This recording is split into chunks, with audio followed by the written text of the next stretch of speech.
Bienvenue dans The Deep Dive.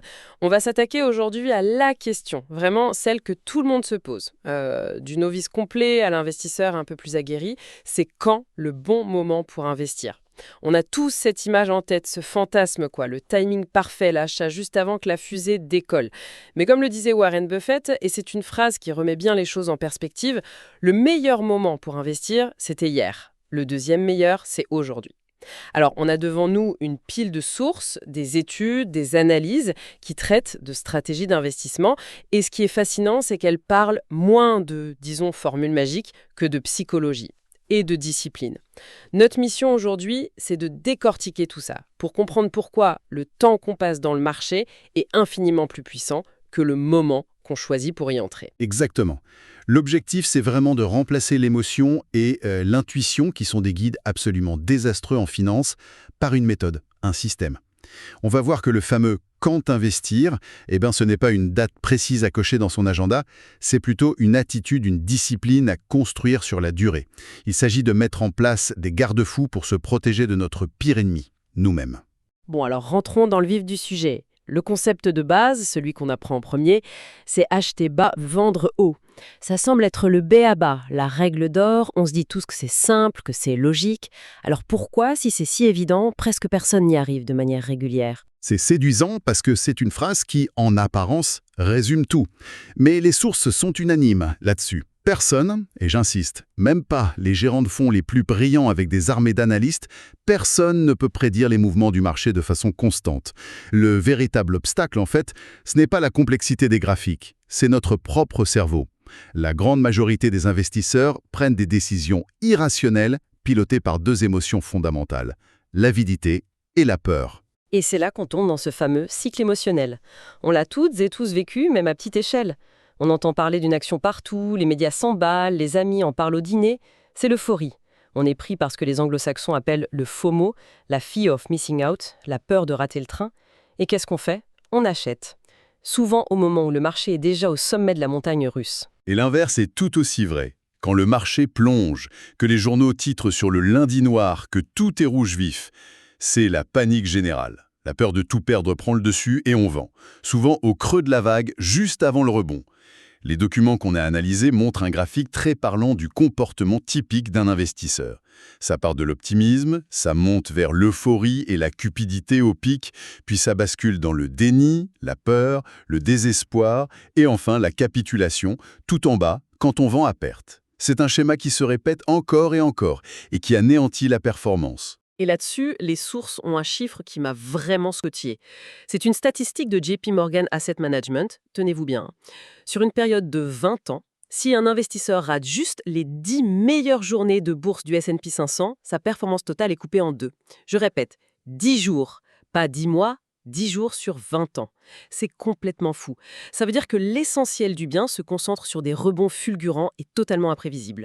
Essayer de les deviner, c'est comme vouloir attraper la foudre dans une bouteille. C'est l'argument massu contre le market timing. Et ce n'est pas un chiffre en l'air. Une étude de référence, menée chaque année par Dalbar Inc., le confirme de manière spectaculaire. Sur les 20 dernières années, l'investisseur individuel moyen a obtenu un rendement annuel d'environ 4 à 5%. Pendant ce temps, l'indice S&P 500, pour quelqu'un qui serait simplement resté investi, sans bouger, a rapporté entre 9 et 10% par an. Attends, la différence est colossale. C'est quasiment du simple au double, chaque année pendant 20 ans. C'est énorme. Et cet écart, il vient d'où? Pas du choix des actions? Non, et c'est ça qui est frappant. L'étude montre que cet écart abyssal n'est pas dû à un mauvais choix d'actifs, mais presque exclusivement aux mauvaises décisions d'entrée et de sortie du marché. C'est le coût direct de l'émotion. On vend quand il faut tenir, on achète quand il faut se méfier. La conclusion est donc sans appel. Le temps passé sur le marché bat à plate couture la tentative de le timer. La patience est une vertu bien plus rentable que la prétendue clairvoyance. Ok, le message est reçu 5 sur 5. Essayer de jouer au devin est le meilleur moyen de perdre. C'est presque déprimant, on a l'impression que quoi qu'on fasse, on va se tromper. Alors, on fait quoi concrètement? On reste les bras croisés avec notre argent? Heureusement, les sources proposent des solutions. Les deux principales sont l'investissement programmé, le fameux DCA, et l'investissement en une seule fois, qu'on appelle lump sum. Commençons par la plus accessible et, je dirais, la plus robuste psychologiquement. Le DCA. pour Dollar Cost Averaging. Le principe est d'une simplicité désarmante. On investit une somme fixe, disons 200 €, à intervalles réguliers, par exemple chaque premier du mois. Et ce, quoi qu'il arrive. Que les marchés sont euphoriques ou en pleine panique, l'ordre d'achat passe automatiquement. Je vois bien le côté mathématique, ça permet de lisser le prix d'achat. Quand c'est cher, on achète moins de parts, quand c'est pas cher, on en achète plus. Mais j'ai l'impression que le vrai super pouvoir de ce truc, c'est surtout que ça nous enlève le fardeau de la décision. C'est ça le principal avantage? C'est exactement ça. Le DCA automatise la discipline. Il nous sauve de nous-mêmes, de nos hésitations, de notre envie de sentir le marché. Il apporte une sérénité incroyable. Une des sources utilise une analogie que je trouve excellente. Le DCA, c'est comme aller à la salle de sport. Au début, on ne voit pas de différence. C'est régulier, parfois un peu ennuyeux. Mais au bout d'un an, de 5 ans, les résultats sont là, ils sont spectaculaires. C'est une stratégie de construction patiente. C'est très clair. Mais alors, quid de l'autre cas de figure? Imaginons qu'on reçoive une somme importante d'un coup, une prime, un héritage, la vente d'un bien. La tentation est forte de tout investir d'un coup pour ne pas rater la performance. C'est l'approche lump sum, qu'en disent les analyses. Alors là, on touche à un dilemme fascinant qui oppose les mathématiques pures et la psychologie humaine. Si on regarde uniquement les statistiques, le lump sum est le grand gagnant.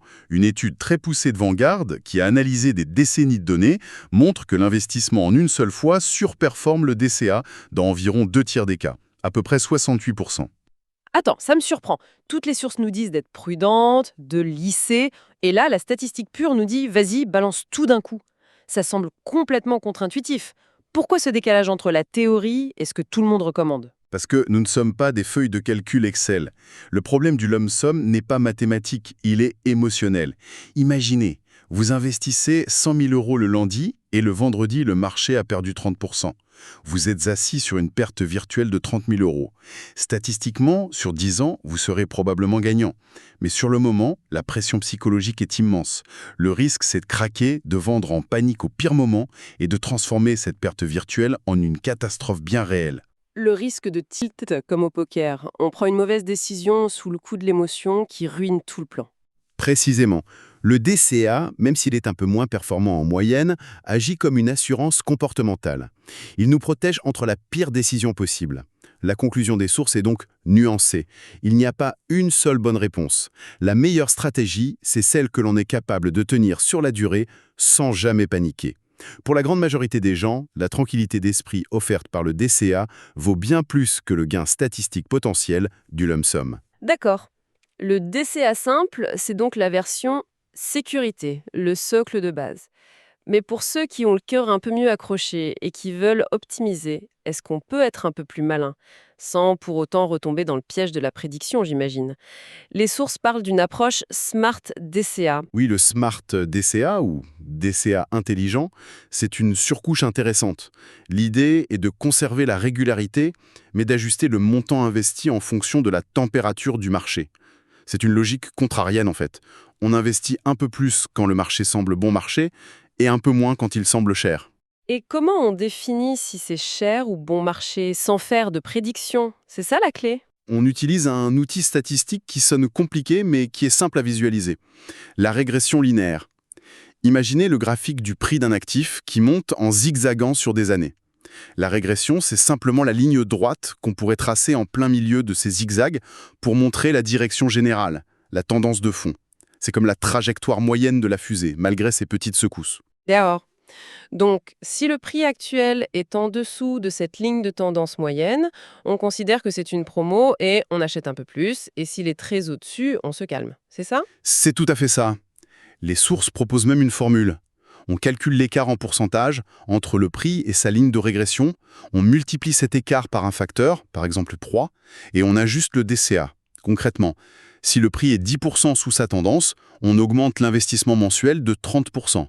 S'il est 10% au-dessus, on le réduit de 30%. Et s'il s'envole à plus de 33% au-dessus, on peut même stopper temporairement les achats pour éviter de se laisser emporter par l'euphorie. Une étude sur une méthode similaire, les DCA, a montré que cette approche surperformait le DCA classique dans 90% des cas.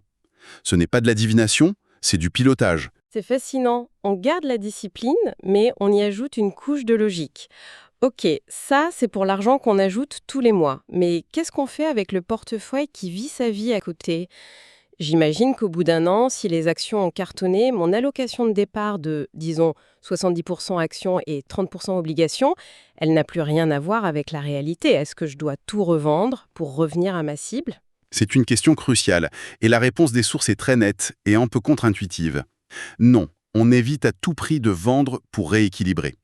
La raison est simple, chaque vente peut générer des frais de transaction et surtout déclencher l'imposition sur les plus-values. C'est une perte d'argent et d'efficacité. Sans compter que chaque décision de vente nous réexpose au risque de faire un mauvais choix émotionnel. Mais alors, comment on fait pour ne pas se retrouver avec un portefeuille complètement déséquilibré, avec 90% d'actions et un niveau de risque qui n'est plus du tout celui qu'on avait choisi au départ? La solution est simple et je trouve assez élégante. On rééquilibre uniquement avec les flux entrants, c'est-à-dire avec notre DCA mensuel. Pour reprendre ton exemple, si les actions ont surperformé et représentent maintenant 80% du portefeuille au lieu de 70%, on va simplement diriger les prochains investissements mensuels à 100% vers l'autre poche, les obligations, jusqu'à ce que l'équilibre 70-30 soit restauré naturellement. Ah, c'est vraiment une approche paresseuse dans le bon sens du terme. On ne se pose jamais la question de vendre, on se contente de diriger le tuyau d'arrosage là où le jardin est le plus sec. Ça change complètement la perspective. Exactement. Et ça nous force à faire ce qui est contre-intuitif, mais payant. Acheter l'actif qui a le moins bien performé récemment, celui qui est donc relativement moins cher. C'est l'antidote parfait à la tentation de ne miser que sur le cheval gagnant du moment, ce qui est une erreur classique. Une étude de Jay Bartroff, citée dans les documents, confirme même que cette méthode est mathématiquement optimale, car elle évite tous les frottements fiscaux et les frais. C'est simple, efficace, et ça renforce les bons comportements. Je crois qu'on a une vision assez complète. Si on devait résumer les grandes leçons de cette exploration, la première, c'est que notre plus grand allié en investissement, c'est le temps, pas le timing. Tenter de deviner les hausses et les baisses est un jeu de dupes. Le deuxième point, c'est que la meilleure défense contre nos propres émotions, c'est un système. La régularité et la discipline, incarnées par le DCA, sont des remparts bien plus solides que notre volonté. Ça automatise les bonnes décisions. Et enfin, le point le plus important peut-être. La meilleure stratégie n'est pas celle qui est la plus performante sur le papier. C'est celle qu'on est capable de suivre dans la durée, même en pleine tempête, sans jamais céder à la panique. La constance et la capacité à s'y tenir sont les véritables clés du succès. En guise de conclusion, j'aimerais proposer une dernière piste de réflexion.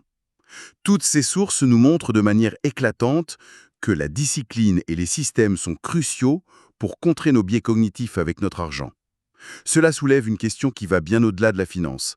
Si une approche aussi systématique peut nous protéger de nos pires impulsions dans un domaine aussi émotionnel que l'argent, dans quelles autres sphères de nos vies, notre santé, notre travail, nos relations, pourrions-nous appliquer une telle discipline pour transformer radicalement nos résultats ?